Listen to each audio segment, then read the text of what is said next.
Hello बच्चों, let's read the question. Present question assertion and reason के form में given है। Assertion says two identical spherical balls are released from two inclined plane.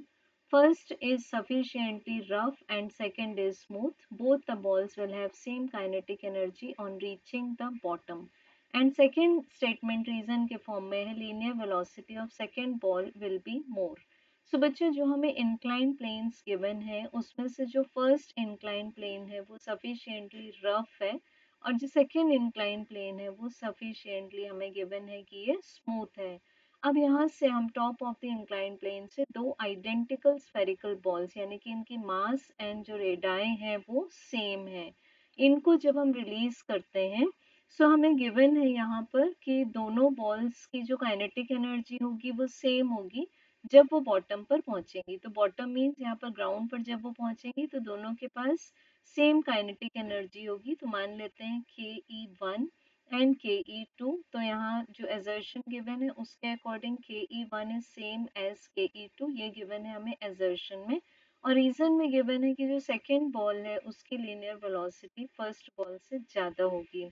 तो बच्चों, इसके लिए हम देखते हैं सबसे पहले कि जो फर्स्ट केस है जहाँ पर सफिशिएंट फ्रिक्शनल फोर्स प्रेजेंट है, तो फर्स्ट केस में जो स्फीयर है, स्फीयर के पास में प्योर रोलिंग मोशन होगा। मींस इसमें यहाँ पर स्लाइडिंग नहीं होगी, स्लिपिंग नहीं होगी।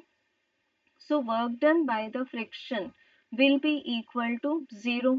सो इस केस में यहाँ पर जो मैकेनिकल एनर्जी है that is the sum of kinetic and potential energy that will remain conserved. और हम बोल सकते हैं कि जो हमें काइनेटिक एनर्जी मिलेगी यहाँ पर, काइनेटिक एनर्जी क्या मिलेगी, the kinetic energy will be equal to the sum of the translational kinetic energy and the rotational kinetic energy.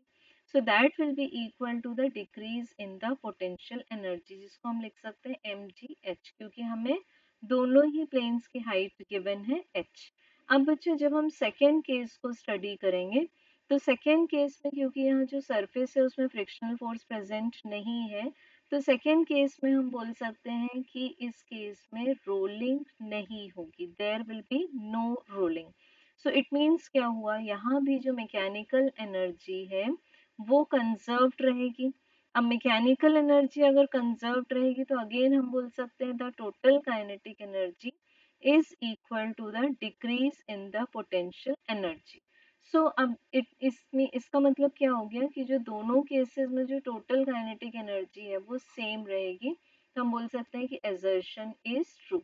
अब रीजन में चेक करेंगे जिसमें बताया कि सेकेंड बॉल की जो वेलोसिटी है वो ज़्यादा होगी। सो बच्चों, ऐसा क्यों होगा, क्योंकि जो सेकेंड केस है उसमें यहाँ पर बॉल के पास में सिर्फ और सिर्फ क्या है, ट्रांसलेशनल काइनेटिक एनर्जी, क्योंकि यहाँ पर रोलिंग तो नहीं है तो सिर्फ ट्रांसलेशनल काइनेटिक एनर्जी, तो बॉल सिर्फ स्लाइड होगी। सो उसके पास में जो वेलोसिटी होगी that will be more than in the first case. तो जो रीजन है वो भी ट्रू है, बट रीजन assertion को जस्टिफाई नहीं करता है। So correct answer will be option B. Thank you.